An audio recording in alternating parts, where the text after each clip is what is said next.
Dear Ted, yo, what's up? My mother just gave me your new address. You'll have to tell me what all this college crap is about before I get there. Personally, it scares the hell out of me. I guess the big news with me is that I just got back from Wildwood. Randy, Billy, Carl Hoffman, and I left home at about 4:30 Friday afternoon, right after I got off work. The ride down turned out to be a rather pleasant experience. We bought a case of Schmitz as soon as we crossed the New Jersey state line. We also put on the Springsteen tape in honor of the occasion. Randy was at the wheel as usual. The Garden State Parkway looked like some kind of mass exodus to the promised land, which, in a way, I guess it was. We arrived at the Eleanor Hotel at 7 p.m. Randy's car had suffered some dents and scratches on the way down, but nothing serious. The manager of the Eleanor was a skinny guy with a crappy mustache. He looked about 30-something. We immediately started calling him Eleanor, and he seemed to get a big kick out of it.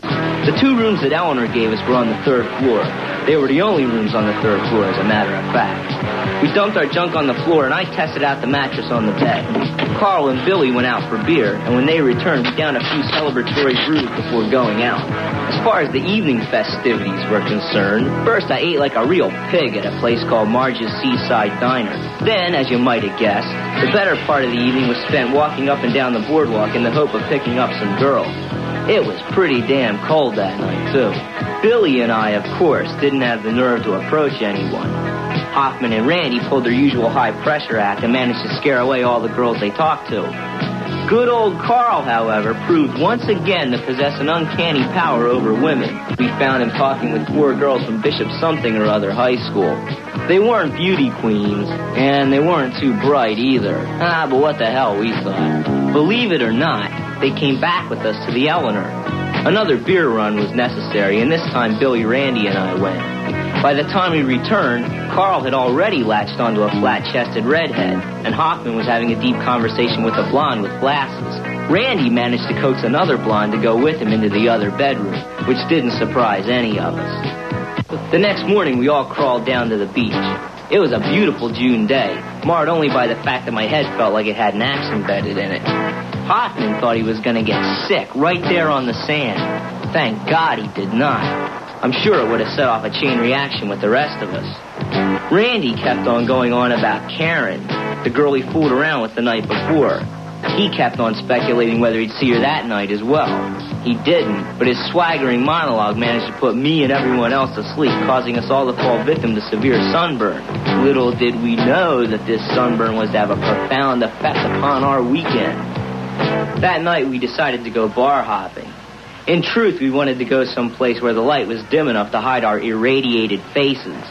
Anyway, we found ourselves in a dark corner of an old man bar called Kelly's, and Hoffman decided to go up to the bar and start hitting on one of the few females in the place. He seemed to be doing pretty well, too, from where we were sitting. He had his one arm around her shoulder, and his other arm was stroking her leg. Unfortunately, the woman in question was not just any woman. She was a married woman, and I damn near had a stroke when I saw her husband. This guy was huge and looked like Charlie Daniels, only uglier, and he starts shouting, "You think it's funny fooling around with my wife, huh, punk?" Hoffman wasn't laughing, though. All 4 of us moved up behind him just to make things even. Then Hoffman said, "Look it, if you kept your wife satisfied, she wouldn't go looking at other men."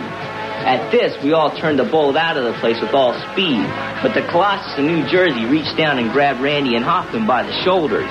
Being as sunburned as they were, I can fully understand why Randy turned and smacked the guy up the side of the head. Mr. Ugly punched Randy, who fell into Billy, Carl, and I, and the 3 of us jumped up and ran out the door. Randy emerged 30 seconds later, his cheek already swelling up, and Hoffman staggered out 30 seconds after that with a bloody nose, shouting obscenities for all to hear. Back at the Eleanor, Randy and Hoffman got into an argument over who was the bigger jerk.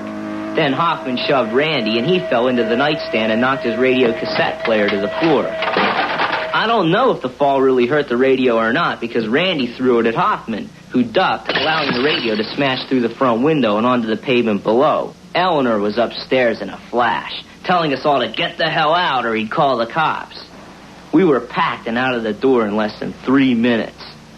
What a mess, I thought. Tossed out into the street in the middle of the night. Our payment for a wild time in the wild, wild woods.